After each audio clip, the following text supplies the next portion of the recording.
ಈ ಒಂದು ಸಂದರ್ಭದಲ್ಲಿ ನಮ್ಮ ಶಾಸಕರು ಬಂದರೆ ಆಡು ಮುಟ್ಟದ ಗಿಡವಿಲ್ಲ, ಅರಸೀಕೆರೆಯಲ್ಲಿ ಮಾಡತಕ್ಕಂಥ ನಾಯಕತ್ವದಲ್ಲಿ ಎಲ್ಲ ಕೆಲಸಗಳನ್ನು ಅರಸೀಕೆರೆಯಲ್ಲಿ ಆಗಿರೋದೇ ಇವ್ರ ನೇತೃತ್ವದಲ್ಲಿ. ನಾನು ಕಂಡಂಗೆ ಸ್ವಚ್ಛ ಗ್ರಾಮ ಆಗ್ಬೋದು, ಕೆರೆ ಹೂಳೆತ್ತ ಕೆಲಸ, ಭವನಗಳಾಗ್ಬೋದು, ಎಲ್ಲ ಕೆಲಸಗಳನ್ನು ನಾವು ವೆಂಕಟಪ್ಪ ದೊಡ್ಡಪ್ಪರು ಮತ್ತು ವೆಂಕಟೇಶಣ್ಣವರ ವಿಚಾರದಲ್ಲಿ ನಮ್ಮ ಅರಸೀಕೆರೆ ಗ್ರಾಮಸ್ಥರು ಮತ್ತು ಸುತ್ತಮುತ್ತಲಿನ ಎಲ್ಲ ನಮ್ಮ ಗ್ರಾಮಸ್ಥರ ಪರವಾಗಿ ಮೊದಲನೇದಾಗಿ ಅಭಿನಂದನೆ ಸಲ್ಲಿಸ್ತಾ ಇದ್ದೀವಿ. ಇವತ್ತು ಕೂಡ ಈ ಒಂದು ನಮ್ಮ ಸುತ್ತಮುತ್ತ ನಮ್ಮ ಊರಿನ ನಮ್ಮ ತಾಲೂಕಲ್ಲೇ ಒಂದು ಸುಂದರ ಕಟ್ಟಡಕ್ಕೆ ಶುಕ್ರವಾರ ಪಾವಗಡ ತಾಲೂಕಿನ ಅರಸೀಕೆರೆಯ ಗ್ರಾಮ ಪಂಚಾಯಿತಿಯ ನೂತನ ಕಟ್ಟಡವನ್ನು ಲೋಕಾರ್ಪಣೆಗೊಳಿಸಿ ಪಾವಗಡ ತಾಲೂಕಿನ ಶಾಸಕರಾದ HV ವೆಂಕಟೇಶ್ ಮಾತನಾಡಿದ್ದಾರೆ. ನಾನು ಅರಸೀಕೆರೆ ಮಂಗಳವಾಡ ರಸ್ತೆಗೆ 7 ಕೋಟಿ ಹಾಕಿದೆ. ಈಗ 7 ಕೋಟಿ ಹಾಕಿದ್ದೀನಿ. ಅರಸೀಕೆರೆ ಲಿಮಿಟ್ಸಲ್ಲೇ 2 ಕೋಟಿ ಹಾಕಿದ್ದೀನಿ. ಈಗ ಬರೀ CC ರಸ್ತೆ 2 ಕೋಟಿ 7 ಕೋಟಿ ಹಾಕಿದ್ದೀನಿ. ಅದರಲ್ಲಿ ನಿಮ್ಮ ಲಿಮಿಟ್ಸಲ್ಲೇ 2 ಕೋಟಿ ಕೆಲಸ ಆಗ್ತದೆ. ಅದು ಮೊನ್ನೆ ನೋಡ್ಕೊಂಡದೆ. ಈ ಮೊನ್ನೆ ಅರಸೀಕೆರೆಯಿಂದ ನಮ್ಮ ಬಾರ್ಡರ್ಗೆ ವರ್ಸ್ಟ್ ಆಗಿದೆ, ಅದನ್ನು ಸ್ವಲ್ಪ ರೀಸರ್ಫೇಸ್ ಮಾಡಕ್ಕೆ ಹೇಳಿದ್ದೀನಿ. ಪ್ಯಾಚ್ ಹಾಕಿದ್ದಾರೆ ರೀಸರ್ಫೇಸ್ ಇನ್ನೊಂದು ಕೋಟಿ ಟಾರ್ ಹಾಕಕ್ಕೆ ಹೇಳಿದ್ದೀನಿ. ಈ ಭಾಗದಲ್ಲಿ ಅನೇಕವಾದ ಕೆಲಸಗಳನ್ನು ನಮ್ಮ ತಂದೆಯವರು, ನೀವು ಗ್ಯಾಂಗ್ ಎಲ್ಲ ಬಂತು ಅಂದರೆ ಏನು ಮಂಜಣ್ಣ, ಏನು ಇಲ್ಲ ಅನ್ನೋ ಕ್ವಶನೇ ಇಲ್ಲ ನಮ್ಮ ಅಪ್ಪ ಅವರು. ಈಗ ನಾನು ಅಷ್ಟೇ, ನೀವು ಏನು ಹೇಳಿದ್ರು ಕೇಳ್ಕೊಂಡು ಹೋಗ್ತಾ ಇದ್ದೀನಿ. ನೀವೇನು ಕೆಲಸ ಮಾಡಿದ್ರು ಮಾಡ್ತೀನಿ.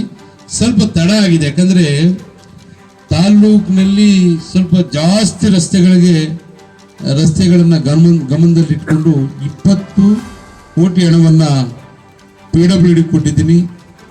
SHDPಯಲ್ಲಿ 25 ಕೋಟಿ ಹಣವನ್ನು ಸೇರಿಸಿದ್ದೀನಿ, 75 ಕೋಟಿ ಆಯಿತು.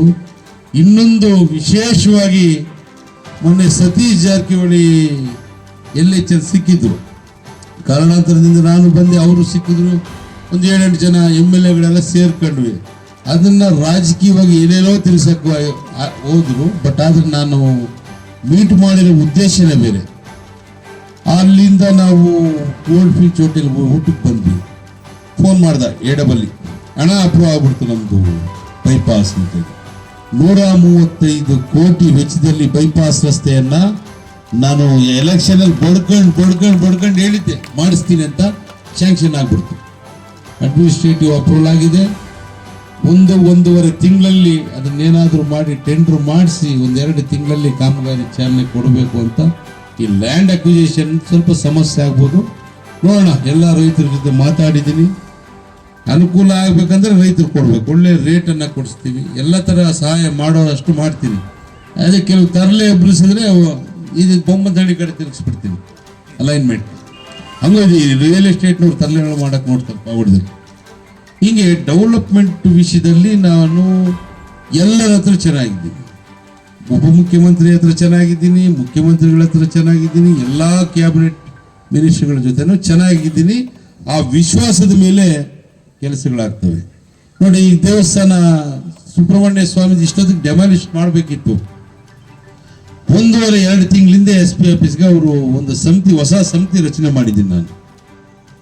ಅದನ್ನು ತರಲೆ ಮಾಡೋರೆಲ್ಲ ಇದ್ದರು, ಪೂಜಾರಿಗಳವರೆಲ್ಲ ಸೇರ್ಕೊಂಡಿದ್ರು. ಅವ್ರನ್ನೆಲ್ಲ ತೆಗೆದುಬಿಟ್ಟು ಒಂದು ಒಳ್ಳೆ 9 ಜನ ಕಮಿಟಿ ಮಾಡಿ ಅದನ್ನು ನಾನು ಅಧ್ಯಕ್ಷ ಮಾಡಿ ಕಳಿಸಿದ್ದೀನಿ.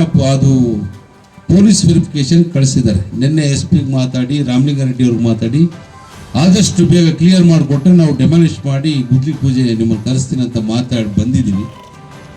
ಒಳ್ಳೊಳ್ಳೆ ನಾವು ಮಾಡೋ ಕೆಲಸದ ಮೇಲೆ ಶ್ರದ್ಧೆ ನಿಷ್ಠೆ ಇರಬೇಕೆ ಹೊರತು ದಿನ ನಮ್ಮೂರಿಗೆ ಬರಲ್ಲ ಅಂದರೆ, ನಾನು ಬೆಂಗಳೂರಲ್ಲಿದ್ದರೆ ತಾನೇ ಏನಾದರೂ ಫಂಡ್ಸ್ ತರ್ಬೋದು. ಎಫರ್ಟ್ ಹಾಕಿದ್ರೆ 2 ಕೋಟಿ 3 ಕೋಟಿ ಹೆಂಗೆ ಬರ್ತದೆ ಡೆವಲಪ್ಮೆಂಟ್ಗೆ? ದಿನ ಹಳ್ಳಿಗಳು ಸುತ್ಕೊಂಡಿದ್ರೆ ಆಗಲ್ಲ. ಹಾಗಾಗಿ ನಾನು ವಾರದಲ್ಲಿ 3-4 ದಿನ ಪಾವಗಡದಲ್ಲಿರ್ತೀನಿ, 4-5 ದಿವಸ ಅಲ್ಲಿರ್ತೀನಿ. ಆಮೇಲೆ ತುಮುಲ್ದೊಂದು ಕೆಲಸ ಇದೆಯಲ್ಲ, ಅದ್ರ ಜೊತೆಯಲ್ಲೇ ಅದು DCC ಬ್ಯಾಂಕ್ದು. DCC ಬ್ಯಾಂಕ್ನ ನಿರ್ದೇಶಕನಾದ ಮೇಲೆ ತುಂಬ ಹೆಚ್ಚು ಆಸೆಗಳು ಇಟ್ಕೊಂಡ್ಬಿಟ್ಟಿದ್ದಾರೆ ನಮ್ಮವರು. ಸುಮಾರು ಯಾವ ಲೀಡ್ರ್ ತಂದರೂ 10-15 ಲಕ್ಷ ಲೆಟರ್ ಟೈಪ್ ಮಾಡಿಸ್ಕೊಂಡ್ಬರ್ತಾರೆ. ಹಾಗಾಗಿ ನನಗೂ ಮುಜುಗರ ಆಗ್ತದೆ. ನಾನು VSSNಗಳಿಗೆ ರೈತರ ಪರವಾಗಿ ಹೊಸ ಲೋನ್ಗಳು ಕೊಡಲಿಕ್ಕೆ ನಾನು ಒಂದು ಸೊಸೈಟಿಗೆ ಒಂದೊಂದು VSSNಗೆ ತುಂಬ ಚೆನ್ನಾಗಿರುವಂಥ ಲಾಭದಲ್ಲಿರೋ ಸಂಘಗಳಿಗೆ VSSNಗೆ 1.5-2 ಕೋಟಿ ಅಡಿಷನ್ ಕೊಡ್ಬೇಕಂತೇಳಿ ರಾಜಣ್ಣ ಅವ್ರ ಹತ್ರ ಮನವಿ ಮಾಡಿದ್ದೀನಿ. ಕಾರ್ಯಕ್ರಮದಲ್ಲಿ ಇಒ ಉತ್ತಮ್, ಗ್ಯಾರಂಟಿ ಅನುಷ್ಠಾನ ಸಮಿತಿಯ ಅಧ್ಯಕ್ಷರಾದಂಥ ಪಾಪಣ್ಣ, ತುಮಲ್ ನಿರ್ದೇಶಕರಾದ ಚಂದ್ರಶೇಖರ ರೆಡ್ಡಿ, ಗ್ರಾಮ ಪಂಚಾಯತಿ PDO ಕಿಶೋರ್ ಲಾಲ್ ಸಿಂಗ್ ಮತ್ತು ಗ್ರಾಮ ಪಂಚಾಯತಿಯ ಅರಸೀಕೆರೆಯ ಗ್ರಾಮ ಪಂಚಾಯತಿಯ ಅಧ್ಯಕ್ಷರು ಮತ್ತು ಉಪಾಧ್ಯಕ್ಷರು ಹಾಗೂ ಗ್ರಾಮ ಪಂಚಾಯತಿ ಸದಸ್ಯರುಗಳು ಹಾಜರಿದ್ದರು. ಪಾವಗಡ ತಾಲೂಕಿನ ತಾಜಾ ಸುದ್ದಿಗಳಿಗಾಗಿ ನಮ್ಮ ಚಾನಲನ್ನು ಪಾವಗಡ ಪವರ್ ನ್ಯೂಸ್ ಎಂದು ಟೈಪ್ ಮಾಡಿ, ಸಬ್ಸ್ಕ್ರೈಬ್ ಮಾಡಿ, ಜಾಹೀರಾತು ನೀಡಿ ಪ್ರೋತ್ಸಾಹಿಸಿ, ಬೆಂಬಲಿಸಿ. ನಾನು ನಿಮ್ಮ ಸತ್ಯ ಲೋಕೇಶ್, ಸಂಪಾದಕರು ಪಾವಗಡ ಪವರ್ ನ್ಯೂಸ್.